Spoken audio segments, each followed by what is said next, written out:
1 Samuel 26. Then the Ziphites came to Saul at Gibeah, saying, Is not David hiding on the hill of Hachilah, which is before Jeshimon? So Saul arose and went down to the wilderness of Ziph, having with him 3,000 chosen men of Israel, to search for David in the wilderness of Ziph. And Saul camped in the hill of Hachilah, which is before Jeshimon, beside the road, and David was staying in the wilderness. When he saw that Saul came after him into the wilderness, David sent out spies, and he knew that Saul was definitely coming. David then arose and came to the place where Saul had camped. And David saw the place where Saul lay, and Abner the son of Ner, the commander of his army. And Saul was lying in the circle of the camp, and the people were camped around him. Then David answered and said to Ahimelech the Hittite, and to Abishai the son of Zeruiah, Joab's brother, saying, Who will go down with me to Saul in the camp? And Abishai said, I will go down with you.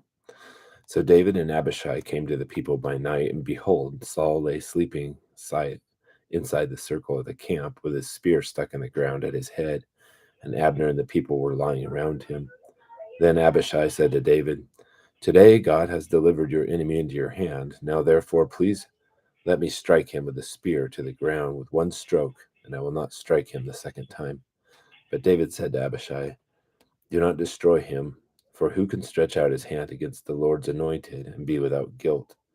David also said, As the Lord lives, surely the Lord will strike him, or this day will come that he dies, or he will go down into battle and perish. The Lord forbid that I should stretch out my hand against the Lord's anointed, but now please take the spear that is at his head and the jug of water and let us go. So David took the spear and the jug of water from beside Saul's head, and they went away, but no one saw or knew it, nor did any awake, for they were all asleep, because a sound sleep from the Lord had fallen on them. And David crossed over to the other side and stood on top of a mountain at a distance, with a large area between them.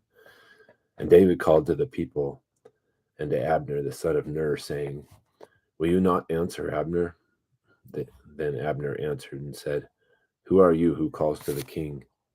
So David said to Abner, Are you not a man? And who is like you in Israel? Why then have you not guarded your lord the king? For one of the people came to destroy the king, your lord. This thing that you have done is not good, as the Lord lives. All of you must surely die, because you did not guard your lord, the Lord's anointed. And now see where the king's spear is, and the jug of water that was at his head. Then Saul recognized David's voice and said, Is this your voice, my son David? David said, It is my voice, my lord the king. He also said, Why then is my lord pursuing his servant? For what have I done, or what evil is in my hand? Now therefore, please let my lord the king listen to the words of his servant. If the Lord has stirred you up against me, let him accept an offering. But if it is men, cursed are they before the Lord, for they have driven me out today, that I should have no attachment with the inheritance of the Lord, saying, Go, serve other gods. Now then, do not let my blood fall to the ground away from the presence of the Lord. For the king of Israel has come out to search for a single flea, just as one hunts a partridge in the mountains.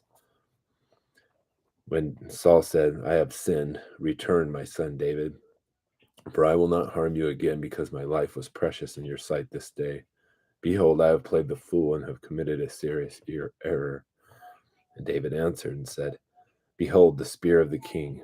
Now let one of the young men come over and take it, and the Lord will repay each man for his righteousness and his faithfulness. For the Lord delivered you into my hand today, but I refused to stretch out my hand against the Lord's anointed. Now behold, as your life was highly valued in my sight this day, so may my life be highly valued in the sight of the Lord, and may he deliver me from all distress. Then Saul said to David, Blessed are you, my son David. You will both accomplish much and surely prevail. So David went on his way, and Saul returned to his place.